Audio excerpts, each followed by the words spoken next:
Welcome, everybody, to another episode of the Better Dental Life podcast. Today, I want to talk about how we set goals, how we plan. Now's a really good time to start thinking about next year, but it's also been on my mind with a lot of the clients that I'm working with. Right now, we're starting to set goals for next year. We're looking to see how this year ends up. Now's the time to start planning that out. We think of that as December or maybe even in January time. But right now is actually when we want to start putting together our numbers, looking and evaluating where we're at, and then shooting for the future. So I want to talk a little bit about how I approach that. I'm approaching it now a little bit differently too, because I'm still recovering from my bicycle accident. Many of you know that I was in a pretty terrible bicycle accident riding home from work, and I fractured 8 ribs and shattered my collarbone, had surgery on it. 2 weeks, I'll be back in the office practicing, but for 2 months that I planned on seeing patients, I have not been. And so that's affected my income a great deal. It's affected my goals.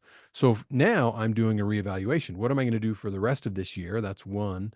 And then now I'm starting to plan for next year because it looks a little bit differently based on how this year finished up.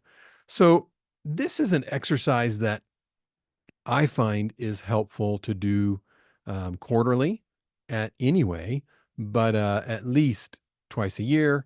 And certainly you don't want to let it go um, more than a year that you do this. So you want to always be thinking about what are my plans? What am I going to do? And then you reevaluate throughout the year. So right now we're setting up for the next year. And then each quarter, I'll do a reevaluation. Where am I at? How am I going to shift? So for me personally, am doing my kind of quarterly review. What's going to change between now and January? And then what's going to happen for next year? And anytime we approach something like this, that our planning, um, we want to think about some of the secrets to success. What makes us successful? What's going to help us achieve what we want to achieve? And how do we create that vision in the first place? And many of us think that to have success, we're going to have success in life, that we just magically something's going to happen. Our circumstances will align, and then we're going to be successful. We'll start doing the things that successful people do, and we'll have this great success.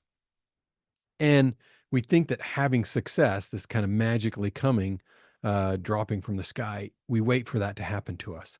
But the reality is, it's the opposite. We need to become successful first. Before we have success, we need to become the type of person that does successful things. And so we need to transform our life first, transform ourselves first if we want to have that success. And that's going to be the same in achieving anything we set our goals to do, like whatever we're trying to do. We're first going to transform our life. And then if we're thinking about our practice, we'll transform our team and then transform our practice. That's what's going to increase our income. That's what's going to help us achieve our goals. So it really kind of goes in that order. Now, most people are not successful. I mean, they're successful, but like when they set big, ambitious goals, really most people don't achieve them. They have big goals every year to lose weight and then they don't, or to get in shape and they don't, or to do amazing things in their business and then they don't. And so if we think about even businesses, most businesses fail. After the first year, 50% of businesses fail. And after 5 years, 80% fail. So businesses, starting a new business is tough. And dentistry, it's incredibly resilient business, which is great. Our margins are really good, though those are shrinking now. And so we're starting to feel like other businesses.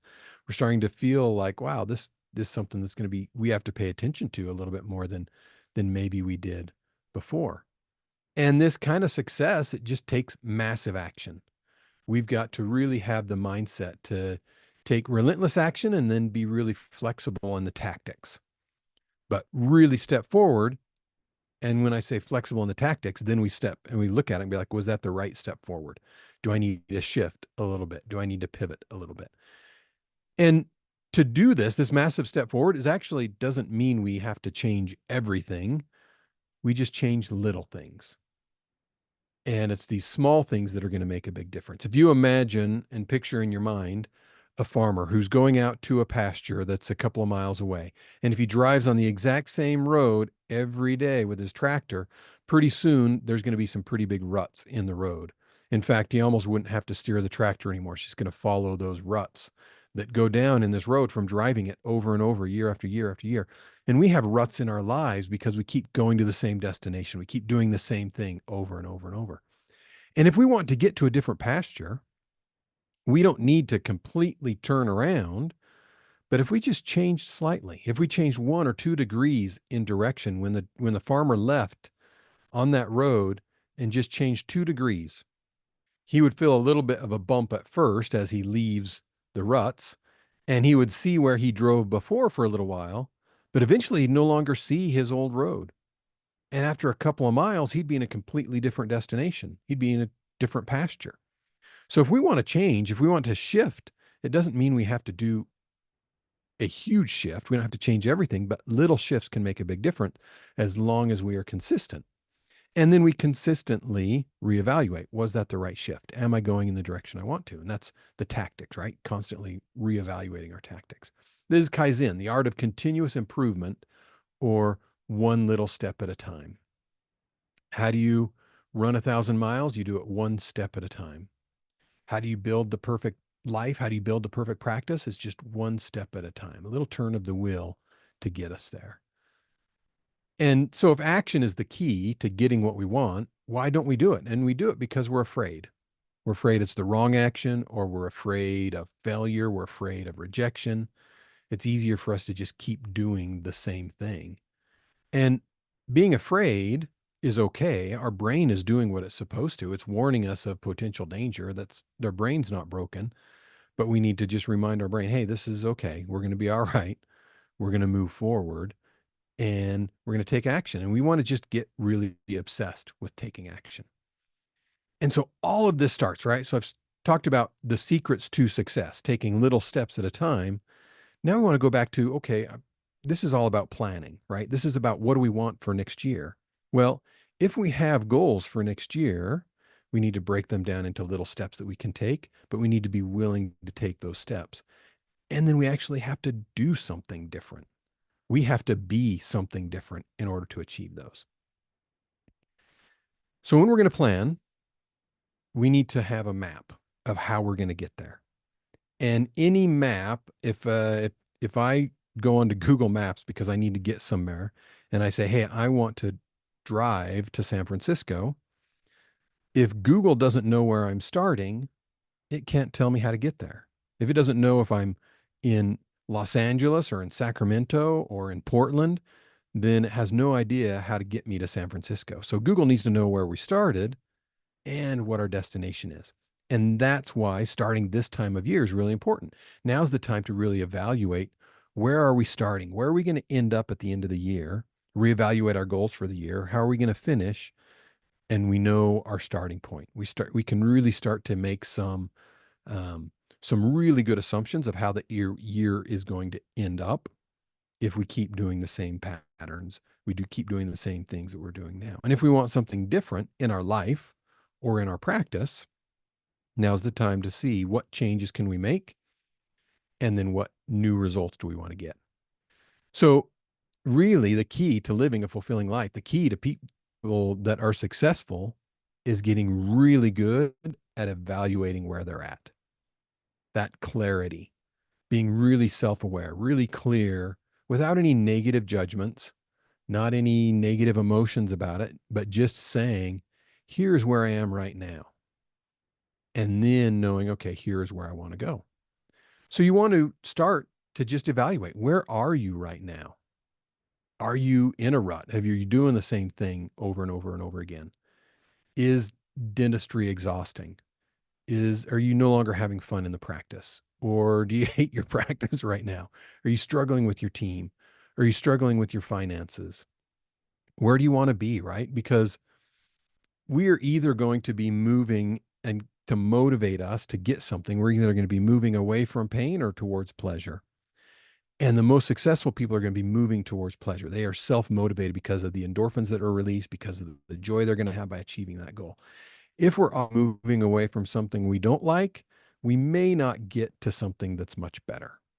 And so if you're running away from something you don't like, hey, I don't like my practice anymore. I don't like my finances anymore. That's okay to start with, but better is to look, hey, where do I want to be? What joy can I have from achieving something different in my life? And so we want to evaluate this in all aspects, right? We think about our practices, of course, when we're setting goals, but really in life, we want to set some new goals with everything in our life.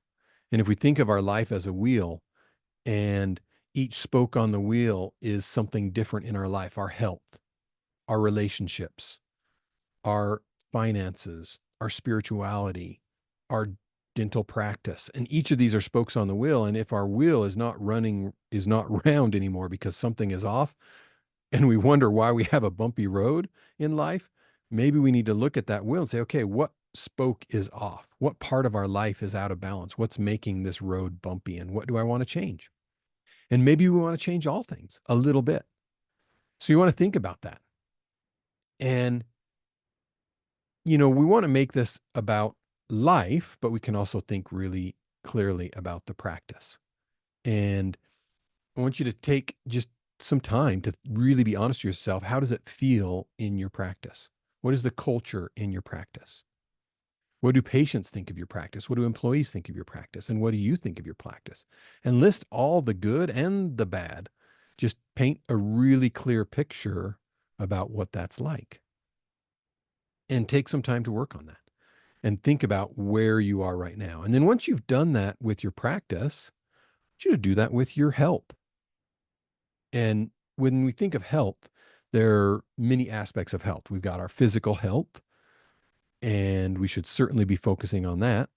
We've got our mental health and our emotional health, which we want to focus on, and our spiritual health, our connection to something higher, our connection to our inner self. And we want to then look at our finances and then our relationships. We've got our health, finances, our relationships. And if you ask anybody really what they want more of, if you go around and you were to say, hey, if you were to pick something you would just like more of in your life, it's going to be one of those three things. They're going to be like, oh, I'd like more money, or I'd like better relationships, or I'd like better health. Like that is going to be the majority of all people. And the reason they want more of those things because they think that is going to make them happier. I want more happiness in my life. And we've had, if you didn't listen to them, a lot of episodes on happiness. And it'd be great to go back and look at happiness because things aren't going to get us happiness, but we can find more happiness and then go after all these great things too. So the trick is to find happiness now, where we're at right now, find fulfillment in life right now, and then enjoy the journey to something greater. That's really what we want to do. That's our goal. So once you've evaluated, where am I at right now? Where am I at in my health, my relationships, my finances, and then also where am I at in my dental practice and evaluate that a great deal as far as the culture, as far as the finances of the practice, the team in the practice, the how do your numbers look? The three pillars of any business are going to really be founded on a team that is aligned with a common vision. That's number one. Number two, you're going to have structure in the practice where every kind of understands their role and their jobs and everything is organized in a structure. We call that systems in the practice. And so you've got systems, you've got your team, and you also have numbers that you look at regularly. You look at your dashboard, you see your numbers, and you are improving on your numbers, your key performance indicators, right? Those are three keys you practice. So look at that and evaluate. Where are you at right now? And then you can start thinking, okay, now where do I want to go? So you've gotten really clear where you're at, what you would like to change, and you're going to start creating a vision for what you want. Where do you want to go? And if you ask people, what do you want? Where do you want to go? I told you they're going to want three things, about their relationships or about finances or about health. That's usually what it's going to be about. But they also, if you ask them what they want, they'll tell you what they don't want. Rather than a target of where they want to go, they'll more often say, I don't want to be broke anymore, or I don't want to be fat anymore, or I don't want to be, so out of shape. I don't, all of these things where they can tell you what they don't want, but they have a hard time articulating exactly what they do want. And so you want to get really clear about what you do want. Look where you want to go. If you look where you don't want to go, you'll oftentimes hit that. And that's been shown in driving. Um, I went to, when I was much younger, I went to motorcycle school because I wanted to drive a motorcycle. And to get my license, my motorcycle endorsement, I went to this little motorcycle school. And when you're in motorcycle school, you're driving around a parking lot with cones, and they will tell you, don't look at the cones.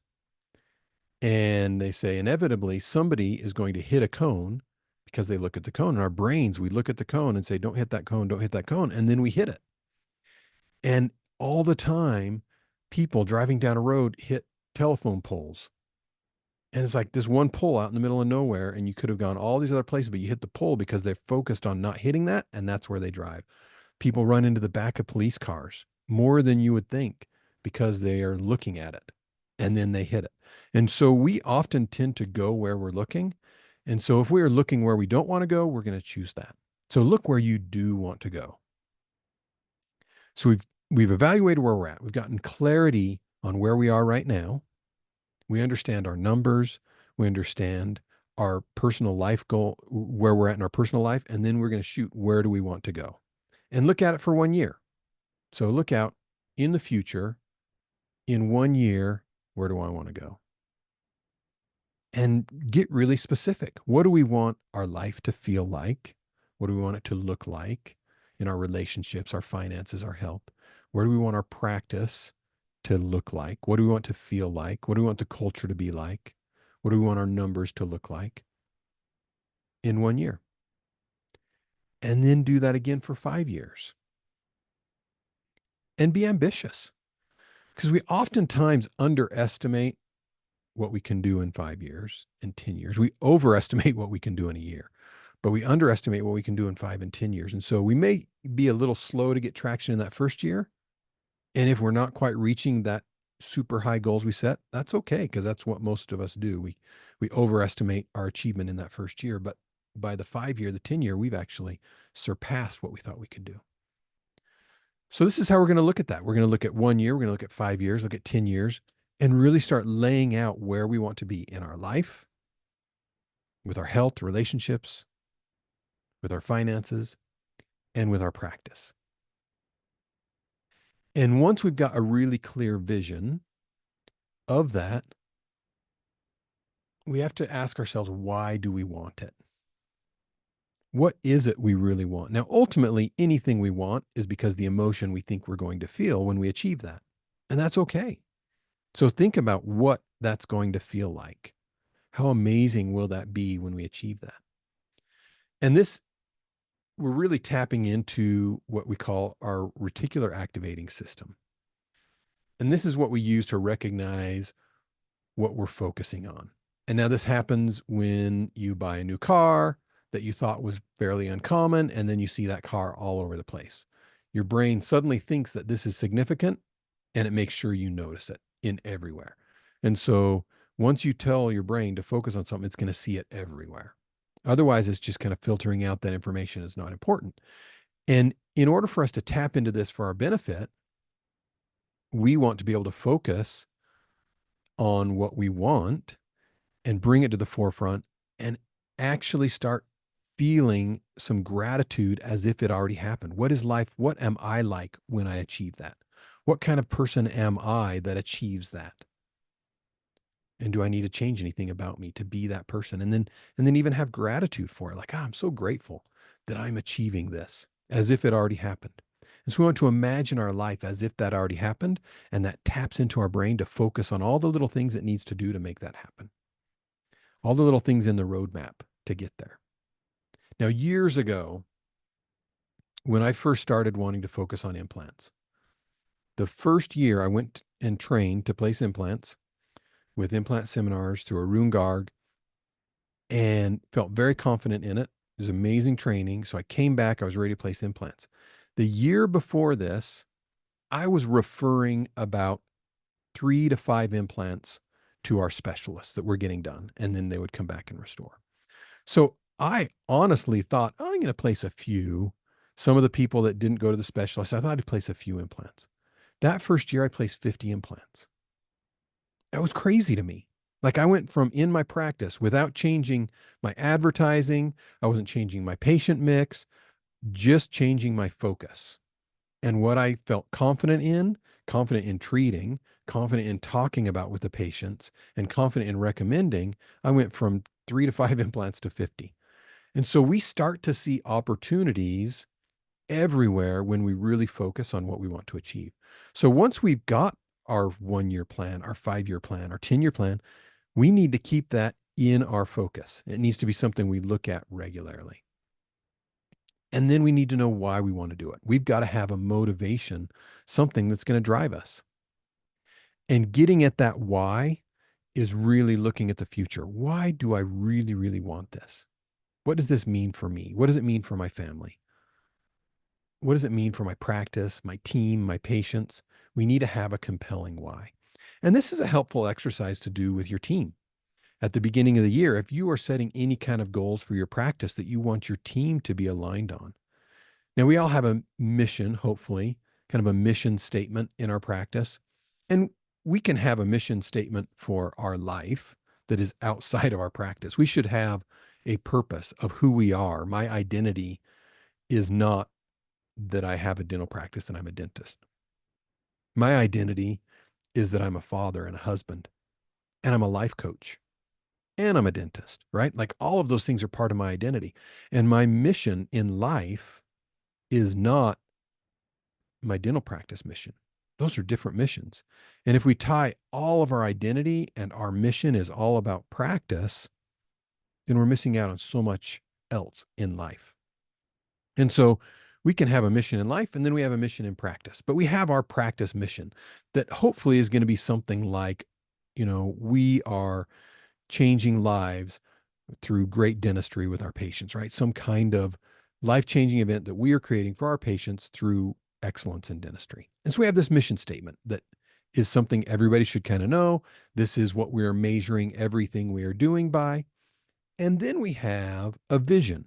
And a vision is more like goals, and a vision can change. Like we're going to have a vision for this year that we're going to achieve this together as a team. And the best practice is have a team that's aligned with a shared vision. So you can get together and discuss with your team and you can bring up some categories. What do we want to have for our vision in our practice? And this could be, what's our cultural vision? How do we want to feel as a culture, as a team in the practice? And we create a vision around that. And then what do we want to achieve financially? And that may seem weird with the team to get, but maybe you meet individually with each team member and say, what do you want to achieve? What is your vision? And before you get together as a group, meet with each one. Find out, what do you want? Why are you in this practice working here? And what do you want? What do you want from like a cultural standpoint? What do you want from a financial standpoint? And if each of them hopefully will tell you, hey, I'm making this much an hour right now, and I want to make this much.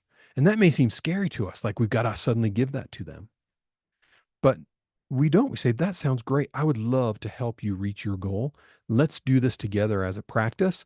And if we can reach these numbers in our 5 year plan or our 1 year plan or whatever we need to do as a practice to help them get their goals, then we can now talk about it as a group. Like, hey, everybody here would like to have a certain raise in the next year and make a certain amount of money in the next 5 years.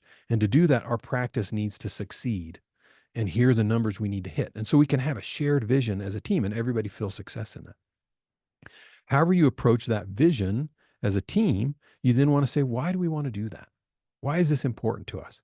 And the why often goes back to that mission. Our why is often because we are changing people's lives. And that's why we want to do this. And the more dentistry we do, the better we are, the more successful as a practice we are, the more lives we can change. And we have our personal mission. And so our personal mission, why? As a father, I have my personal mission. As a husband, I have my personal mission. And my why that is associated with all the things in my life, my personal finances, my personal health, and my relationships is tied back to that personal why, that mission that I have. And when we tie emotion to our outcomes, we're going to be much more driven to take that. Then we will start to take those big steps, those giant leaps. The the actual map of getting there is easy. The biggest challenge is being really clear where we're at, really clear where we want to go, and tying a compelling reason to get there. And we have a compelling reason to get there, a really strong why, we'll start to see the path to get there. And some of that path we may know. And so we're going to start. We're going to make those little shifts like the farmer in the field. We'll make a little shift and then we're going to be really flexible about the tactics and say, oh, we tried this as a team, and we be open with your whole team. Like, hey, we all tried this. That didn't work out so great. We're going to shift a little bit. We're going to try this little different way to approach that, a little different marketing, because that marketing campaign fell flat. Whatever it is, right?